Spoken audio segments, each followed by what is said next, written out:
What is going on, everyone? Welcome to Therapy on Two Wheels. Today we're going to be talking about the best upgrades for the Gen 3 KLR 650 Adventure. Let's jump into it.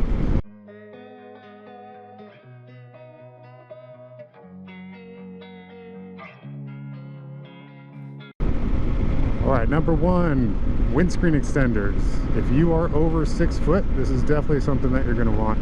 With the stock windscreen, it's great getting a lot of the wind off the chest, off the kind of bottom of the helmet, but for me, that top third of my helmet gets a lot of wind buffeting. So putting these wind extenders on there has risen it by 2 inches, and I can also tilt it forward or back to help change that angle of the airflow over my helmet. So now I do not feel anything on my helmet, really don't feel anything on the chest or on the stomach area.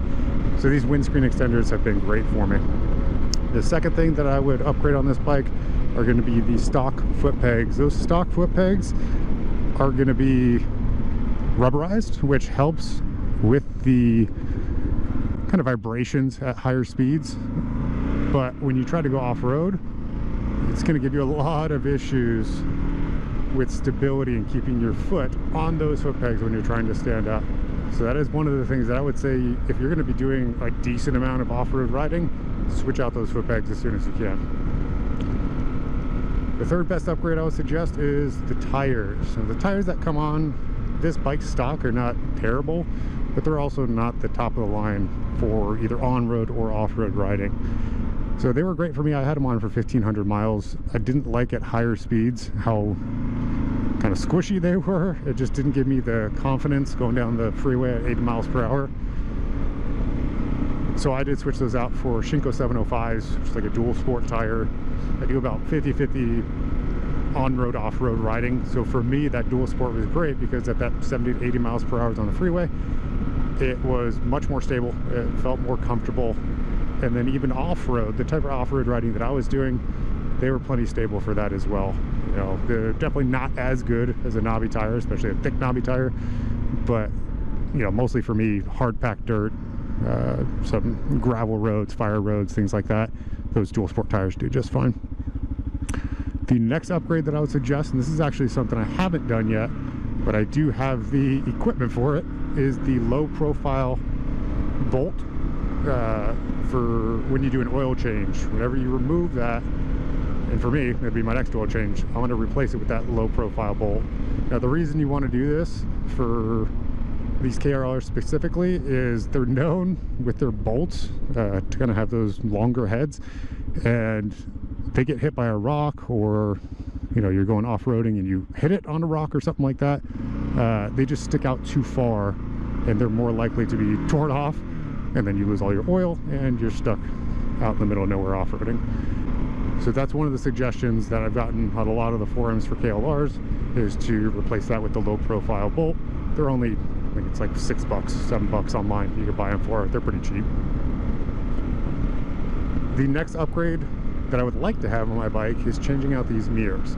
The visibility in them is not bad, but when you get up to about 55, 60 miles per hour, they get very shaky and everything behind me just looks blurred out. It's very hard to tell if there's multiple cars, what type of car it is. It's just very difficult to see, especially at 70, 80 miles per hour. You can't see anything out of these mirrors. They're vibrating so much, it's ridiculously blurry. So for me, that's probably one of the next things that I do on this bike, is changing out those mirrors.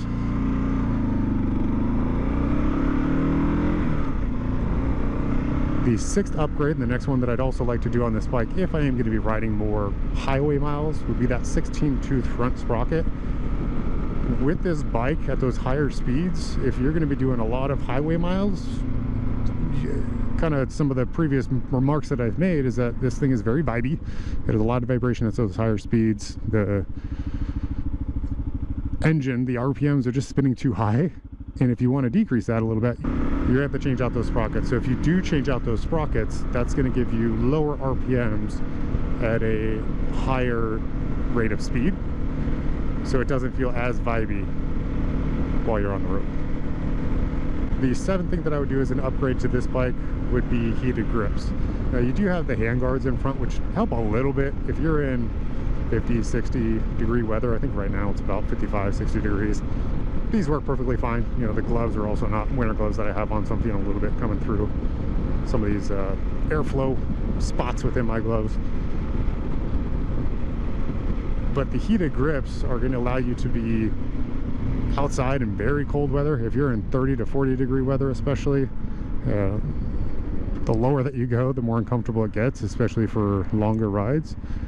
So for me, one of the things that I would like to do is get some heated grips on here, and that's going to allow me to stay out in the cold on longer rides without having to stop every 15-20 minutes to wiggle my fingers to get feeling back into them. And then the last thing that I would change out on this bike would be the handlebar risers, or upgrade on this bike. With this stock formation, it's not bad, but for me at 6'2", I'd like a little bit more rise in these handlebars. It'd just be a little bit more comfortable for me ergonomically. So probably 2 inches, maybe 3-inch rise would be perfect. And that will make it a lot better off-road. For me, when I am standing up, you'll notice I'm a little hunched over here. I'd like this to be a couple more inches up so I can stand straight with my legs and not have too much of a bend in my back as I'm riding. So that's my best upgrades that I would suggest for the Gen 3 KLR 650. Like, comment, subscribe, and I'll see you in the next one.